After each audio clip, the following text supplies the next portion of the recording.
Maruti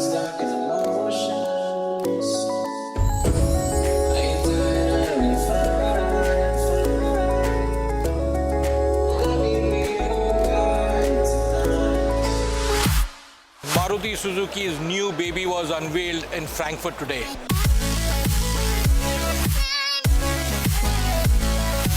It is the Baleno, the resurrection of an old name in India, but it's not like the Baleno you have ever known.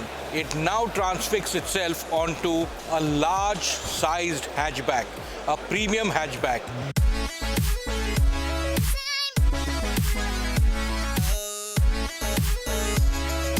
It's got nothing to do with the sedan or the estate of yore. And here, Maruti is playing to its strengths. The 1.2-litre petrol and a 1.3-litre diesel would be the power points of choice. But more important than that, it's about everything else. An all-new platform, an all-new design strategy, all new vistas of space and creature comfort inside the cabin.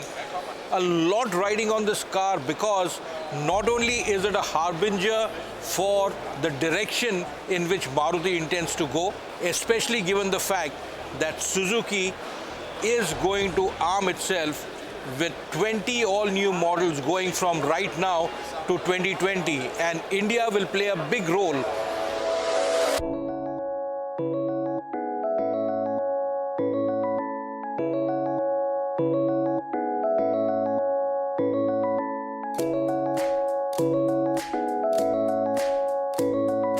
The Baleno is the first of these 20 global models, and it will be built in India for domestic consumption as well as exports all over the world.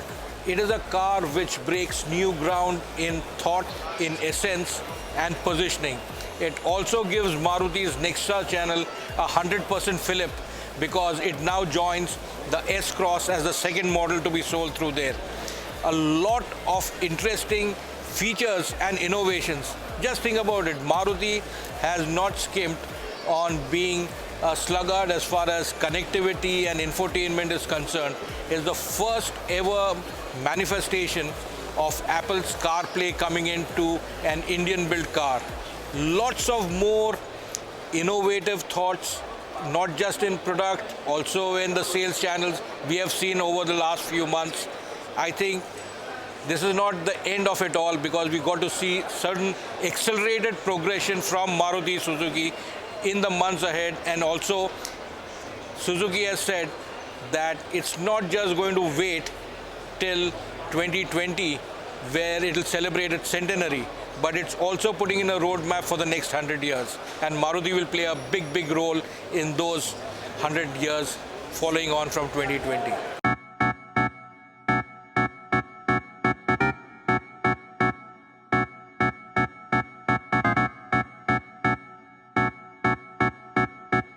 Suzuki has taken the wraps off its Baleno at Frankfurt. It's the same name but an all-new car. And most important of all, it's a car that will be built in India.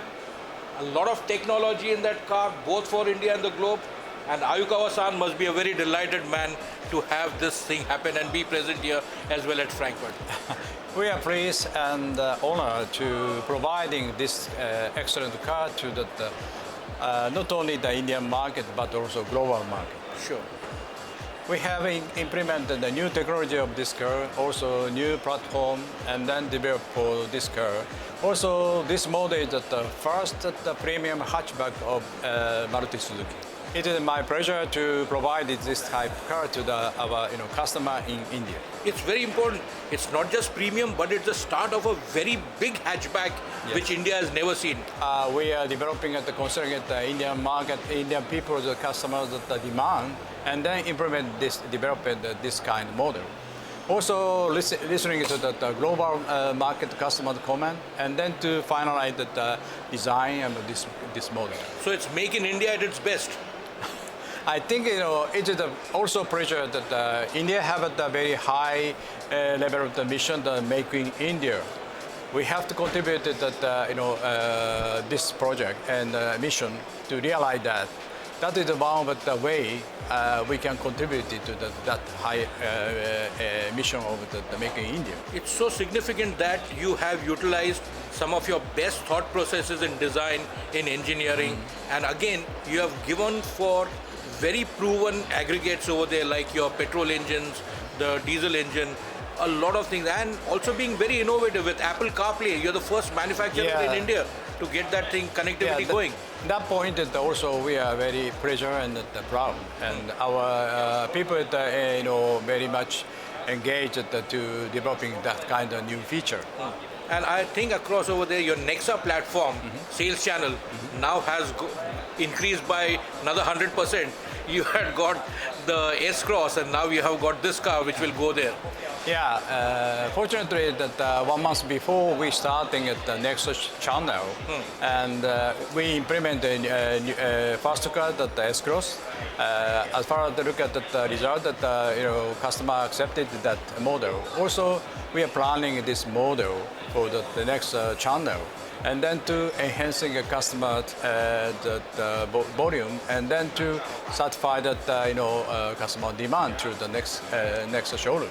Ayugawa-san, Suzuki-san mentioned here that this is the start of a 20 model car on slot from Suzuki going till 2020. Amongst these 20 all-new global cars, how many cars could we think could also have a future in India? I think that in the Suzuki group, the Maruti Suzuki status is very big. I think probably the biggest. Yeah, that's why that almost the global model we have to consider and implement in the Indian market also. Also, some part we have to responsible by ourselves produce and then supply to the global. So I think Ayagawa-san has really laid out the roadmap. He's got something going off as a flyer with the S-Cross. Now he's bolstered it with the Baleno. And it's not the end of the story, because as he mentioned to me about a couple of weeks ago, this is Maruti Suzuki 2.0. 30 years what they had been in India is different. The next 30 years are going to be different. And in fact, Suzuki-san also outlined the map for the parent company. He says Suzuki is going to be celebrating 100 years in 2020, and he's going to be ready for the next 100 years as well. So Suzuki will stay independent. Suzuki has also got its future planned, and India is big in that future.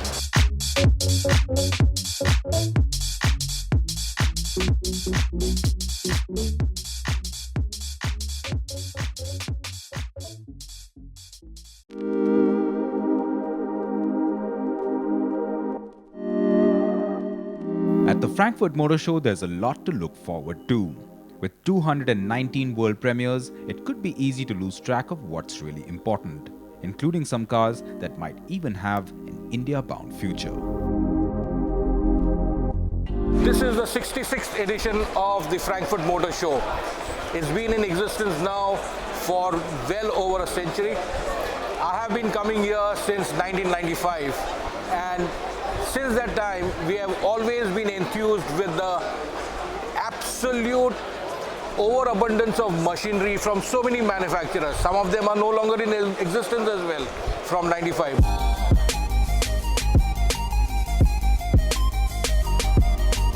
But what pervades even then and what is the established norm today is that technology, style and creativity never stand still. Just think about it, on the Mercedes-Benz stand, which is the mainstay of Frankfurt, along with, of course, its homegrown rivals like the Volkswagen Group and BMW.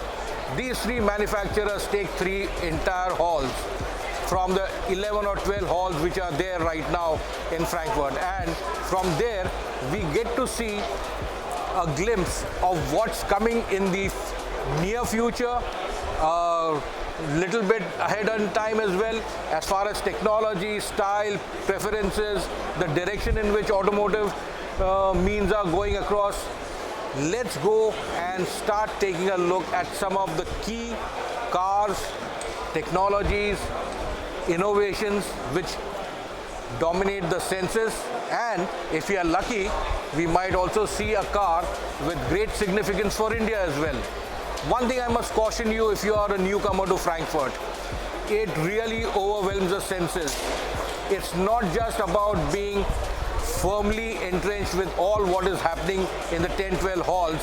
So you've got to be not just firm of mind, but you also got to be firm of body, because the sheer physical toll this exhibition takes on you is something not for the faint-hearted or the weak-willed.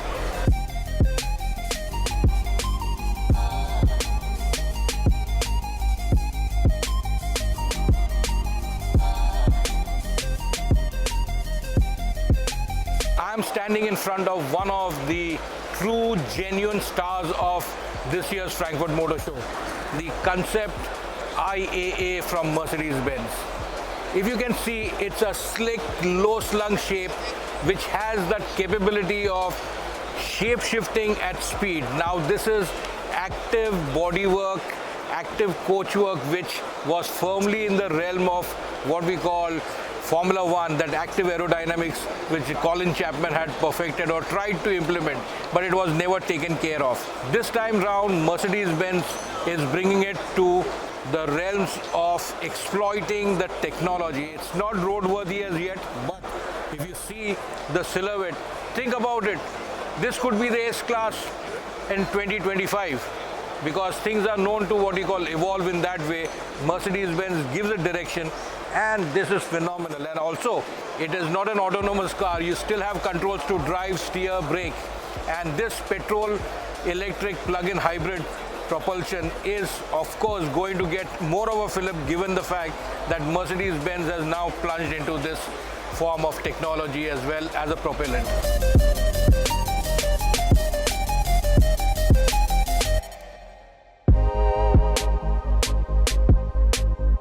Moving on from Mercedes-Benz, what caught our eye was the new Tiguan from Volkswagen. Now looking sharper, with more space and more efficient engines, the Tiguan is more of an evolution than a revolution. The new Tiguan has plenty of sharp lines, creases, and neat details like LED daytime running lights, larger alloy wheel design, and deeper front air intakes on higher spec models.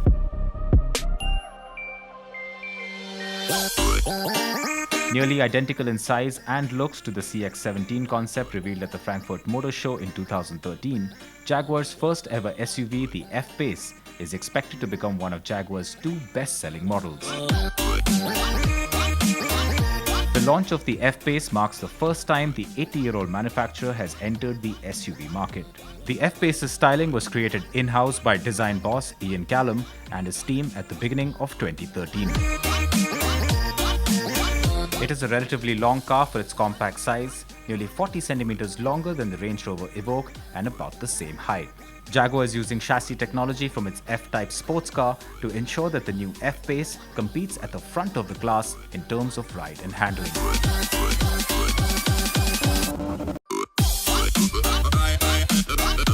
Another potential India-bound vehicle could be the Renegade from Jeep. It's cheeky, butch, and with its trademark grille, one can instantly identify it as relative of the Wrangler.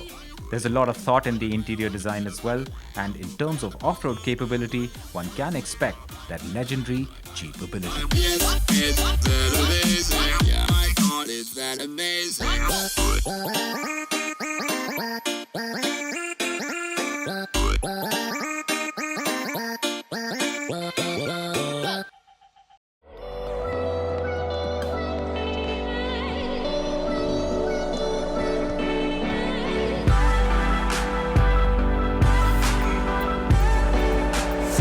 The most fun car of the Frankfurt Motor Show has got to be this by Honda, the Honda 2x4. What do you mean by 2x4? It's got a motorcycle engine, comes from two wheels, and it's got four wheels as a hooligan car. Very, very interesting runabout for track use, very, very focused. Got a spine chassis made of carbon fiber with one of the finest power plants nestling at the back, which has got to be the engine from Honda's all-conquering RC213V motorcycle, which has ruled the MotoGP tracks. Phenomenal craftsmanship abounds all across the car. Twin wishbone coil spring suspension front and rear. Very interesting when you go do a turn, walk around on the car. It has got steering by wire, so there is no direct mechanical linkage from the steering wheel directly to the thing. Honda had made the side-by-side racer with a motorcycle engine which I had experienced at Suzuka more than 10-15 years ago. I think the time has come for that to evolve, and it has evolved into this 2x4. Tremendously terrific example of how technology design has progressed, but the focus still remains the same, going as fast, as quickly, as safely and as accurately as you can on a racetrack.